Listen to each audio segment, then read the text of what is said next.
What do I keep saying? No easy days at altitude. Oh my God. All right, so that was a shock, going a bit faster. Running's really hard, and I care a lot. This journey of like documenting and sharing is more for 15 to 20 years of my life. I beat the absolute out of myself internally, telling myself I'm not good enough, telling myself I'm all these things, and I know how tough running can be. I know how tough life can be. And so I wanted to share tips and advice to help you understand running a bit more so that you don't beat yourself up as much.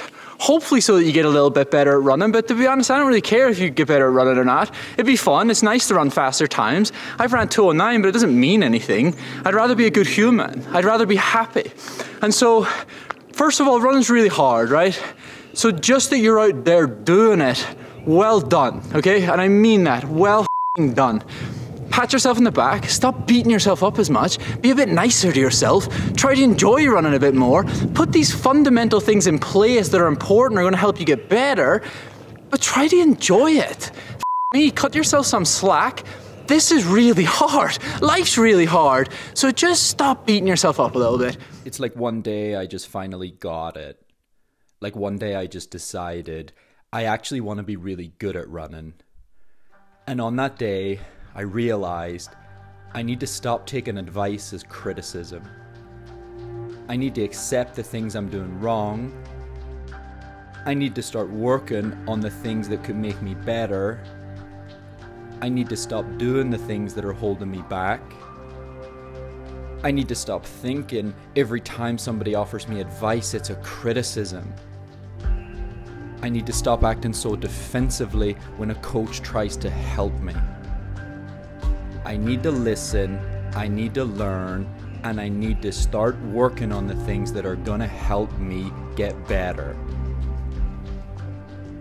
Welcome to Question and Answers with Stephen Scullion. If you want to get better, ask some questions, be willing to learn, take notes, and start to apply the little details to your training. That's how you get better. Start to work on the things that other people won't do. Start to take notes, start to listen, start to interpret, and make this stuff relatable to your training. I didn't want to know what could make me be better because it would have meant accepting some hard truths. I didn't always want to work on the things that were my weaknesses because they were boring. Foam rolling, stretching, rehab, it's all boring. But that's the stuff that makes the biggest difference. What if you started listening? What if you started learning? What if you started applying these things to your training and you started to get better? I think you'd like that. I think that's something you'd really enjoy, and I think you'd be delighted with the results that come from that. At some point, you have to accept you might be the problem. You might be holding yourself back. You might not be applying yourself as much as you could be. Welcome to Q&A with Stephen Scullion. Are you trying to hurt me for altitude? Stop it. Be kinder to me. I'm vulnerable. All right, so we're at Walnut Canyon. Walnut Canyon? Maybe Country Club. Country Club is kind of, yeah, Walnut Canyon you could call it. It's probably made famous. Not famous, but this is where a couple of Norwegian brothers that are pretty good at running come and train along this. You'll see this like strip of road along here. It's pretty flat and you can just put in good work. It seems to be clear of snow. And so today's format YouTube is going to be slightly different. I'm here to do a session, but actually we're going to go through some of the questions that you guys have been asking under some of the videos. And then also for future videos, if you're asking questions or you would like some of your questions featured, drop them in the comments below and I can answer them on future videos. So we're going to get warmed up, we're going to rattle through some of those questions, and then we'll get the session done. 6 times 1200 meters, the first 200's fast, and then you do a 1K at a very slow, sort of like I'm going to say the word tempo, but I hate the word tempo. So at a very slow, thresholdy type pace, not as quick as the other day when I was running a 330, it's going to be more like 340 to 45. And if you've built up any lactate in the 200 a bit harder, which you will, that buffers it in that sort of like K a bit slower. And that's the point. So when you're getting back into training, it's brilliant to do thresholdy type stuff. And that's quite low intensity. It's not going to beat the legs up as much. It's going to make you feel pretty good. You can do a lot of it. But you do want to start working on some sort of like speed, and speed is what's then going to help you transition to some harder sessions. And so that's why we keep low end threshold in the program, but also get some speed going again, because let's be honest, speed is very important, because speed wins races. The fastest runner wins a race. How do you get over the hard moments in a race, and how do you manage your self-talk? Oof, that's a tough one. First question out the bat, eh? So what comes to mind is actually Doha World Champs. And Doha World Champs, I really struggled, and I just found the whole experience tough, because it's a World Champs. I felt I had trained really hard. I wanted to be really competitive. And then I end up like the gun goes, and I'm just not in the race. I'm out the back. And I struggle, and it's really hot, and I actually get to the finish line, and I'm kind of stood at the finish line, trying to like control my probably emotions, you could call it, and I almost like think about crying, and I'm kind of sitting there, and I'm like, yeah, you should have a little cry, and I think about having a little cry, and then I was just like, knock it in the head. Running's really tough, first and foremost, and so my direct answer would be, don't be super hard on yourself. Analyze how the race went. Analyze what you did to help it go well. So perhaps, did you not pace yourself correctly? Did you not prepare as good as you should have? And that way, if you're going to beat yourself up, and you're going to beat yourself up internally, beat yourself up for perhaps your application to train and how you executed training. Don't do that internal, I'm not good enough, I'm not made for running, I'm not this. Everybody's made for running. And so if you're going to beat yourself up at all, beat yourself up because you didn't pace yourself right, or because perhaps, you didn't apply yourself fully in the training, or maybe you weren't getting to bed early enough, or not focusing on your recovery. But do not ever beat yourself up because you believe that you're not good enough. I'd be interested to know how you go about losing that bit of weight you need after a training break. Don't eat. Just stop eating. No, seriously, like, I'm not kidding. Like, it sounds stupid, and I'm honestly not condoning not eating, but losing weight is really simple. Like, you literally just eat less than you're burning. Like how is that complicated, But we make that complicated. We live this like idea that like it's so difficult, but it's not difficult. Like, put the cheesecake down in the ice cream, you know what I mean? This is not difficult. Put the wine down, put the beer down. It's not difficult. These are empty calories. And so you have to make sure that you're eating enough and that you're fueling enough to fuel your training. That's the absolute most important part of all this. However, just make sure that your calories in and calories out, that they're either even or that it's in a slight deficit. If you're trying to lose weight, it has to be a slight deficit. It's that simple. But if you're eating good, clean, rich energy sources, you'll fuel your training.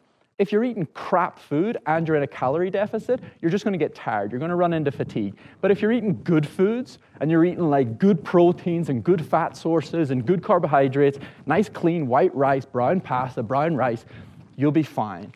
Just be more disciplined. Food is fuel. Stop using it for like dopamine or to make you happy, or half a tub of ice cream because it made you feel better for 10 minutes. You're going to feel like shit next day. In addition to easy days, should runners in training schedule an easy week periodically? How often? Yeah, so this is something I actually talk about in the school, in the master class. There's a full 15, 20 minutes on this. It's just basically like when to schedule in rest periods. And so rest periods can be a number of things. Like you've just said, a rest period can be 1 day a week where, remember, it doesn't have to be complete rest. So a rest day could be that you just take the Garmin off. You're letting your brain settle down a little bit, and you're not getting too like psyched out about training. I need to go at this speed. I need to go at this heart rate. Buy yourself like a cheap Timex and just go run. That's a form of rest and recovery. It's kind of active rest and recovery. Then you've got like a full rest day where you're like forgive me, but you're like, oh, I'm not an obsessed psycho runner. I'm going to take a full rest day, and I can do that. And you're proving to yourself that you can do that. And not many people want to do that. That's because, like, sure, we all love running, but we get a little bit obsessed. We get a little bit, like, too keen. And so, yeah, it really helps to just take maybe that full rest day where not only do you rest, you don't go through your Strava. You don't go through other people's Strava. You take a full rest day away from all things running. Then you've got, like, if you've done a big race, you might have like a full rest week where you just take a full week a little bit easier, and that really helps everything calm down. Muscles, maybe any niggles that you had that were bothering you. Maybe you let your brain rest kind of completely for a week because, yeah, build-ups can be tough. Like, it can be tough, it can be stressful, it can be all sorts of things. And so maybe the brain and the body just needed a full week off. And then I really think it's important, and apparently so does Eloise Kipchoge, to take about 4 weeks off. And I hated doing that. I would never, ever do that. And that had nothing to do with it not being useful or it not being important. That was all about my psychology. That was me basically unable to just take a bloody day off. Like, not a day off, a week off. And then after you take a week off, take a month off.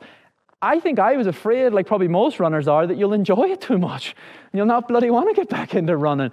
But rest periods are so important. You take a day off, great for the psychology. You take a week off, starting to get good for the body. You take a month off, ligaments, tendons, muscles, everything just gets a chance to just settle down. If you don't take those rest periods, in your next race, the gun will go and you won't be bothered. You'll not want to push because you're just a bit tired, a bit burnt out.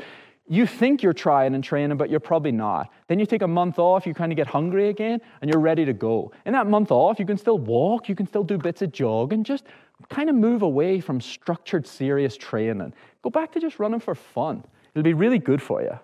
What do you think about tune-up races before your peak, and what does a taper look like for you? Oh my God, excuse my language. I could talk about tapering for about 20 minutes, and I'll have to do a full video on that. Tune-up races, be careful that they're not too close to your race.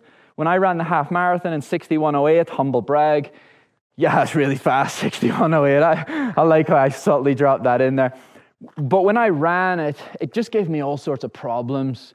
Oh, my quad was sore for the next week, my body was beat up. And so, depending on what the big goal is, you should go to a race and like, it has to be, if it's going to be before a marathon, it should be a half marathon or a 10K. If it's a half marathon, it should be 4 to 5 weeks before, not 3 weeks like mine. That became very stressful. If it's a 10K, you can probably do that about 2 to 3 weeks before. If you're going to do a half marathon within 3 weeks of the marathon, you have to chill out on it. Maybe you run at marathon pace or not as hard. A tune-up race for the likes of a 10K, massively important. Get out there, run a really hard 5K.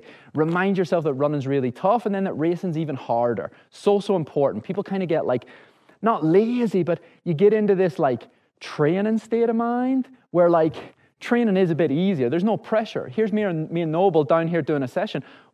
What the fuck does it matter if I go too slow? What the fuck does it matter if I take a tiny bit more recovery? There's no real like repercussions. Racing is almost the day where you go out there, you race, and it's like, wow, I forgot that sucks. That's really hard. And so better to do that in a race that's not your like A goal, not the big goal. And then you'll probably finish that race. Maybe it won't go as well as you wanted it to. And you'll be like, shit, I should probably start doing my foam rolling again. Shit, I should probably like start getting on top of my nutrition. And it's a nice little humbling experience almost. The only thing I don't like about races, like maybe before the big one, is if it goes really well, that you almost get a bit complacent and a bit lazy. So just remind yourself that that's just one little piece of it, that the A goal is still the A goal, and don't get lazy, don't get complacent. Tapering, it's a long one. Tapering really depends. I'm going to cut it as short as I can and be as quick as I can. Tapering depends on the build-up. If you've had a really good build-up, well then of course you taper. Here's how taper works. Here's race day. Here's taper. Taper is to freshen yourself up so that on race day you can produce this big result. But if you haven't trained and you're not fit, well then think about it. Fitness plus freshness equals race result. If you haven't trained enough and your fitness isn't in a good place, there's no point freshening up, because then it's going to be like, I'm going to freshen up, but I've no fitness. So freshness plus no fitness equals poor race result. So you're actually better almost full training, pretty close to the race, to bring the fitness part up, because the freshness part only helps you if you're really fit. So fitness plus freshness equals good race result. If you haven't had a really good build-up, perhaps you don't want to taper as soon leading into the race. If you've had a really good build-up, well then taper like you normally would. But here's how it works. You've got frequency of training, which is maybe once or twice a day, maybe 5 days a week of the 7. That's frequency. Then you've got volume, which is how much you do per week. Is it 60 miles? Is it 30 miles? And then you've got intensity. Only taper one of those. People taper too much and they feel like shit on race day. Don't do that. Fitness plus freshness equals good race. Only taper one of volume, frequency, and intensity. Oh my God. What do I keep saying? No easy days at altitude. Oh my God. All right, so that was a shock, going a bit faster.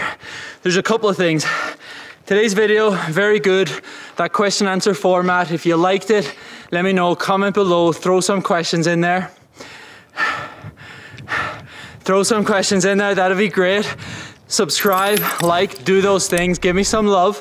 I just need to tell you, running's really hard, and I care a lot. This journey of like documenting and sharing is more for 15 to 20 years of my life. I beat the absolute out of myself internally, telling myself I'm not good enough, telling myself I'm all these things, and I know how tough running can be. I know how tough life can be. And so I wanted to share tips and advice to help you understand running a bit more so that you don't beat yourself up as much. Hopefully so that you get a little bit better at running, but to be honest, I don't really care if you get better at running or not. It'd be fun, it's nice to run faster times. I've ran 2:09, but it doesn't mean anything. I'd rather be a good human. I'd rather be happy. And so, first of all, running's really hard, right? So just that you're out there doing it, well done, okay? And I mean that, well done. Pat yourself in the back, stop beating yourself up as much, be a bit nicer to yourself, try to enjoy running a bit more, put these fundamental things in place that are important, are going to help you get better, but try to enjoy it. Me, cut yourself some slack. This is really hard. Life's really hard. So just stop beating yourself up a little bit. Thanks for joining. I hope you enjoy the rest of this journey as much as I might. Altitude's really starting to hurt me, but I love it. Take care, have a great week.